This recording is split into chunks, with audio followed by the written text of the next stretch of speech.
आजभन्दा लगभग 5000 वर्ष अगाडि मथुरामा जन्मिएका भनिएका कृष्णको आजसम्म पनि किन चर्चा भइरहन्छ? कसैलाई युद्ध नीति, नीतिशास्त्र, धर्म, ज्ञान, कर्मयोग शास्त्र, व्यक्तित्व विकासको शिक्षा दिँदै गर्दा कृष्णकै उदाहरणहरू धेरै किन आउँछन्? खासमा कृष्ण को हुन्? उनी अझै पनि कुशल योद्धा, नायक, शिक्षक र हिन्दूहरूका दार्शनिकको रूपमा सबैभन्दा बढी सम्मानित र लोकप्रिय किन छन्?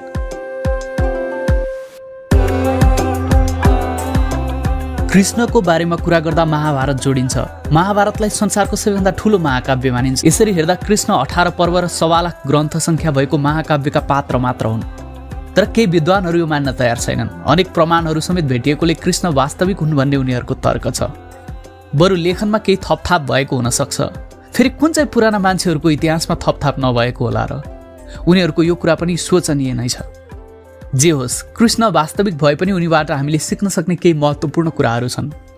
कथाकै पात्र भए पनि त्यो तत्कालीन समाजकै पात्रहरूको आकृति हो। यसले हामी त्यस बेलाको मनोसामाजिक, राजनीतिक, आर्थिक लगायतका अवस्था निहाल्न सक्छौँ। कृष्णको व्यक्तित्व र उनले गरेका कामका केही रोचक प्रसङ्गहरूको चर्चा गर्दै गर्दा हामी सबैले आफ्नै मन मस्तिष्कको तराजुले उनलाई जोख्ने प्रयास पनि गरौँला। सत्य सब्जेक्टिभ अथवा आत्मपरक हुने भएकोले नतिजामा समानता नहुन सक्छ। त्यसैले अबको बाँकी यात्रा सबै तपाईकै जिम्मा।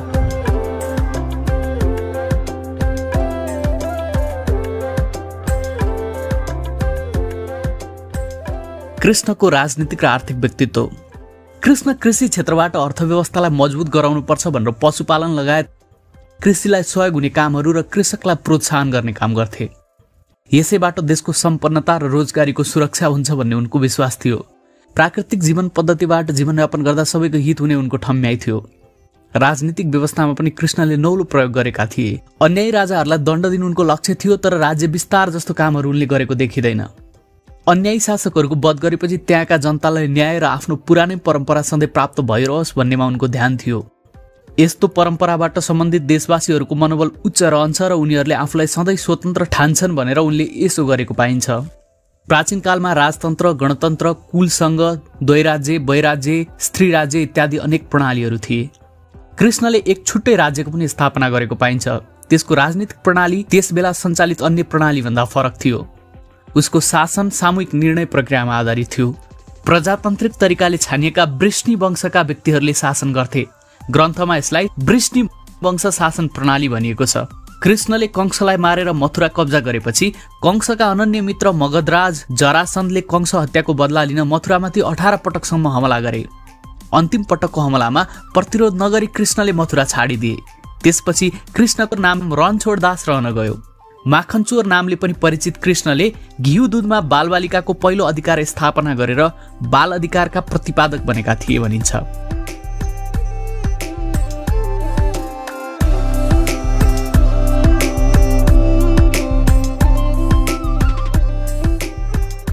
गृहस्थ जीवन। मथुरा छोडेर कृष्णले सबै यादवहरू साथमा लिएर द्वारिकापुरीमा आफ्नो नयाँ जीवनको सुरुवात गरेका थिए। एक सामान्य मानिस चाहिँ गृहस्थ जीवन बिताएका थिए उनले त्यहाँ। उनले आफ्ना दाजु बलरामसँग सान्दीपिनी नामका ऋषिको आश्रममा गएर धनुर्वेद सिकेका थिए। सान्दीपिनीले आफ्नो मरेका छोराको ज्यान गुरु दक्षिणामा आएकोले कृष्ण र बलरामले यमलोक गएर गुरुका मरेका छोरा फिर्ता ल्याएका थिए।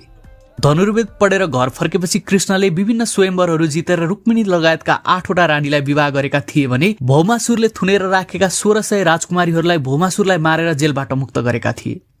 भौमासुरको जेलमा बन्दी भएका ती 16,000 राजकुमारीहरूले पनि कृष्णसँग विवाह गर्ने इच्छा जताएकोले कृष्णले ती राजकुमारीहरूलाई पनि विवाह गरेका थिए।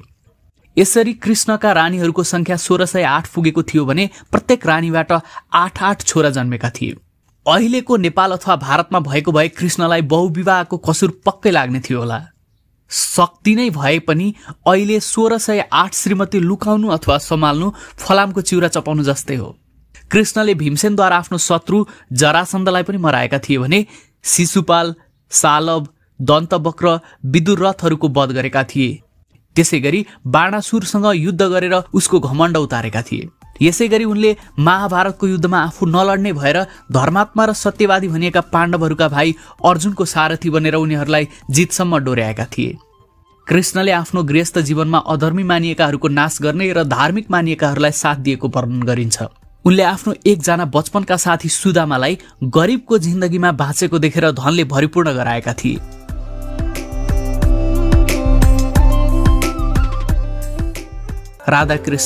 राधा कृष्णकी बाल्यकालकी साथी थिइन्। कृष्णले राधासँग निकुञ्ज वन र वृन्दावनमा हजारौं लीला रचाएको भनिन्छ। कृष्णको मुरलीको धुन सुन्ने बित्तिकै राधा घरका सबै काम छोडेर त्यतै जाने गर्थिन्। तर उनले यसरी अर्काकी छोरीलाई प्रेममा पारे पनि विवाह नगर्नु खासै सोचनीय काम देखिँदैन। राधा कृष्णमा मोहित थिइन्। कृष्ण राधाको प्रेममा थिए भने उसले यसलाई विवाहमा परिणत गर्नुपर्ने हो। यिनीहरूको प्रेमको चर्चा यत्रतत्र भएकोले कतिले त राधा कृष्णलाई श्रीमान श्रीमती नै मान्ने गर्छन्, तर त्यसो होइन। भागवत पुराणमा उनका 8 श्रीमतीको व्याख्या गरिएको भए पनि राधा हटाएकी छैनन्। गोपिनीहरूसँगको प्रेम। कृष्ण राधा र आफ्ना श्रीमतीसँग मात्र सीमित थिएनन्। गोपिनीहरूसँगको प्रेम र 16,000 रानीहरूको घटना निकै चर्चित छ। कृष्णमा सम्पूर्ण पुरुषमा हुनुपर्ने गुण थियो भनिन्छ। आकर्षक, बहादुर, निर्णायक, रक्षक, चिन्तक, योग्य पुत्र, योग्य मित्र, गायक, संगीतज्ञ, डान्सर, कलाकार थिए भन्ने वर्णानुसार बुझ्न सकिन्छ। यसरी हेर्दा उनी अहिलेका चकलेटी हिरो अथवा बहुमुखी प्रतिभाका धनी पनि मान्न सकिन्छ। कंसको निम्तमा मथुरा जाने समयमा प्रेमी कृष्णले प्रेमिका राधासँग अन्तिम विदाई लिँदै गर्दा उनले विदाईमा आफ्नी प्रेमिकाका लागि बजाएको मुरली अब अरू कसैका लागि नबज्ने प्रतिज्ञा गर्छन्। गोपिनीहरूलाई छोडेपछि कृष्णले फेरि भेट गर्न कहिले पनि फर्केनन्। यसबाट के भन्न सकिएला? भन्न त भनिन्छ कृष्णको प्रेममा पवित्रता र त्यागमा रूपान्तरित हुने प्रेम थियो, वासनामा रूपान्तरित हुने प्रेम थिएन भनेर। गोपिनीहरूले कुन स्तरको प्रेम गरेका थिए भन्ने उदाहरणका लागि मीराको कृष्ण प्रेमले दिन्छ, जसले संसारमा एक कृष्ण बाहेक अरू कसैलाई पनि पुरुष देख्दैन थिए। नरकासुर नाम गरेको एक पतित र व्यभिचारी राजा थियो, जसले कन्याहरूलाई जबरजस्ती पक्रिएर ल्याउँथ्यो र यौन सम्बन्ध राख्थ्यो, त्यसपछि जेलमा थुनेर राख्थ्यो। ती केटीहरूलाई कसैले मुक्त गर्न सकेका थिएनन्। कृष्णले नरकासुरलाई मारेर सबै कन्याहरूलाई मुक्त गरे अनि सबैका घर घर पठाइदिए।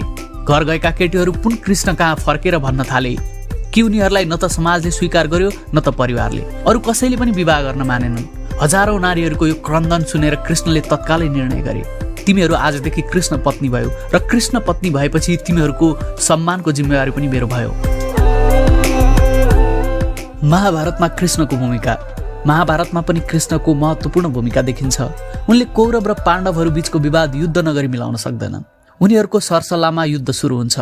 महाभारतको 18 दिने युद्धमा पाण्डवहरूले कौरवका बलशाली सेनालाई नियमअनुसार जित्न नसक्ने अवस्थामा पुगेपछि उनीहरूले अनेक छल गरेका छन्। भीष्म, द्रोणाचार्य, जयद्रथ, कर्ण र दुर्योधनहरूको वध सम्भव नहुँदा कृष्णले अनेक जालसाजी गरेको आरोप कृष्णलाई लाग्ने गरेको छ। युद्ध त तय भयो, तर महाभारतको रणभूमिमा अर्जुन अगाडिको युद्धका लागि तयार हुँदैनन्। सोही बेला कृष्णले अर्जुनलाई बताएको ज्ञान गीताको रूपमा परिचित छ। यसर्थ महाभारतको 18 पर्वमध्ये एक भीष्म पर्वको हिस्सा हो गीता। यसकारण गीतालाई वेदको सार पनि भनिन्छ। गीता पढेर मात्रै पनि हिन्दू धर्मको मूल मर्म बुझ्न सकिन्छ भनिन्छ। गीतामा भक्ति, ज्ञान तथा कर्म मार्गको चर्चा गरिएको छ। यसमा यम, नियम एवं धर्मका विषयमा पनि बताइएको छ। गीताले भन्छ ब्रह्मा ईश्वर एउटै मात्र छ।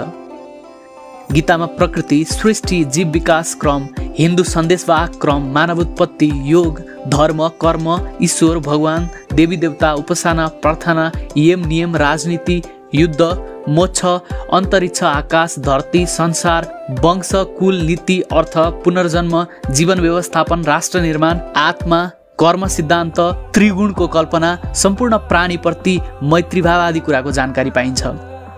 गीताको सार केही बुदागत रूपमा यसरी पनि बुझ्न सकिन्छ। किन व्यर्थ डर र चिन्ता लिन्छौ? तिमीलाई कसैले मार्न सक्दैन। आत्मा न जन्म लिन्छ न मर्छ।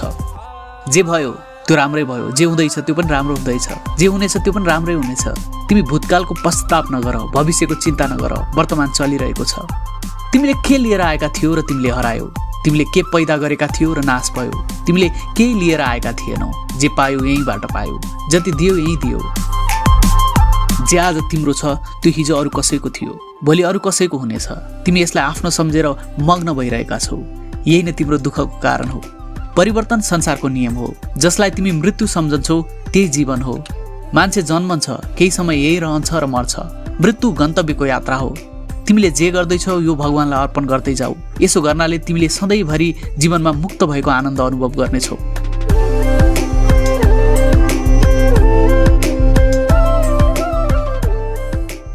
कौरवतर्फ सबैभन्दा शक्तिशाली भीष्म पितामह थिए। उनी पहिलो पटक कौरव सेनाको सेनापति बनेका थिए। उनले एक दिनमा पाण्डवहरूका 10,000 फौज मार्ने प्रतिज्ञा गरेका थिए। अर्जुनले भीष्म पितामहसँग कस्तै भीषण युद्ध गरे पनि उनलाई आफ्नो सैन्य विनष्ट गर्नबाट रोक्न सकेनन्। एक दिन साँझ लडाईँ रोकिएपछि कृष्णको सल्लाह अनुसार पाण्डवहरू भीष्म पितामहको डेरामै पुगे। उनीहरूले भीष्मको अनेक तरहले तारिफ गरे। त्यसपछि पाण्डव भाइहरूले उनको मृत्युको रहस्य सोधे। आफ्नो प्रशंसा सुनेर मक्ख परेका भीष्मले शिखण्डी लड्न आएमा आफ्नो हतियार बिसाइदिने रहस्य बताए। उनले शिखण्डीलाई मर्द ठान्दैनथे। भोलिपल्ट पाण्डवहरूले शिखण्डीलाई अघि सारेर युद्ध सुरु गरे। भीष्मले उत्तिखेरै हतियार भुइँमा राखिदिए। यो सबै देखेर मक्ख परेका अर्जुनले शिखण्डीको पछाडिबाट भीषण बाण वर्षा गरे। हतियार विहीन भीष्मले अर्जुनले लुकेर बाण हाने भनेर कराए, तर युद्धको कोलाहलमा उनको आवाज कसैले सुनेनन्। अर्जुनले तिखा तिखा बाण जिउभरि हानेर भीष्मलाई ढलाए। त्यो दिन पाण्डवकै जित भयो। अर्को दिन गुरु द्रोणाचार्य कौरवका सेनापति बने। भीष्म जस्तै कुशल र बलवान द्रोणाचार्य पाण्डवहरूको समेत गुरु थिए। युद्धमा उनलाई हराउन पनि पाण्डवहरूलाई मुस्किल पर्यो। यसपटक उनीहरूले फरक रणनीति अपनाए। माइला पाण्डव भीमले गुरुका छोरा अश्वत्थामालाई रथै समेत युद्ध क्षेत्रभन्दा बाहिर हुत्याइदिए। त्यसै बेला पाण्डवहरूले अश्वत्थामा युद्धमा मारिए भन्ने हल्ला चलाए।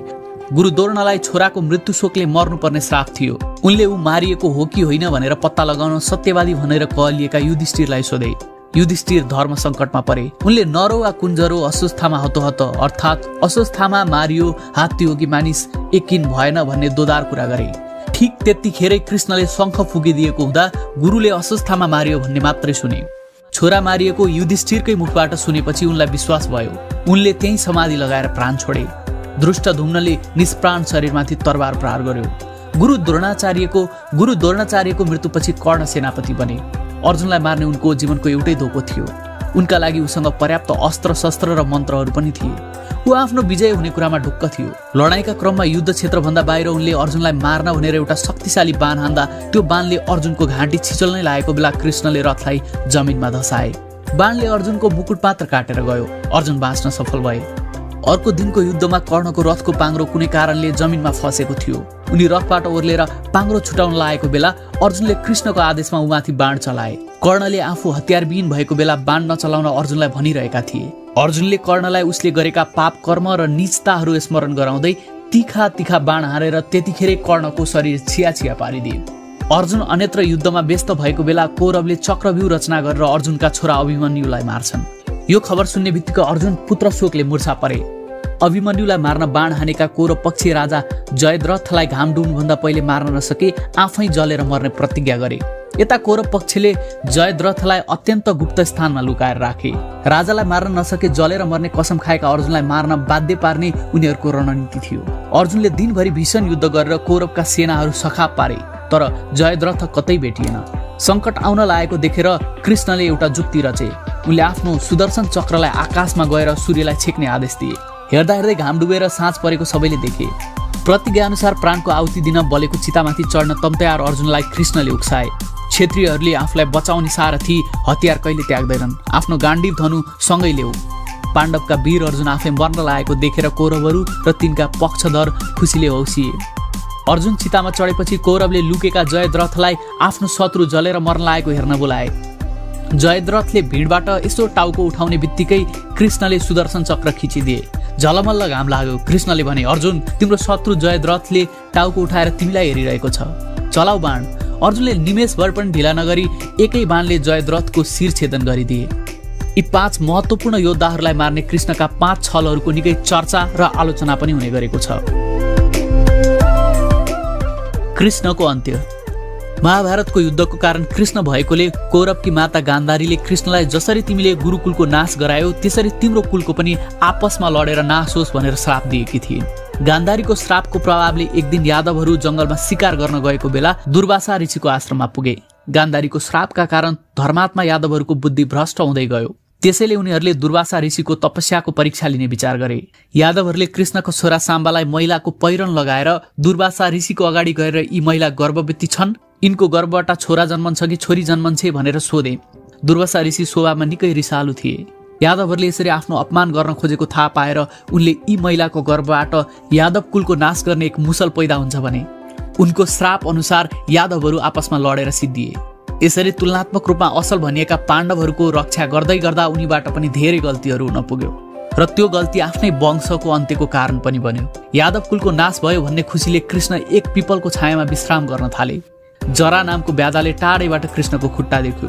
बाधाले मृगको टाउको सोचेर कृष्णको खुट्टामा बाण प्रहार गर्यो। मुसलको टुक्राबाट बनेको बाणबाट कृष्णको मृत्यु भयो।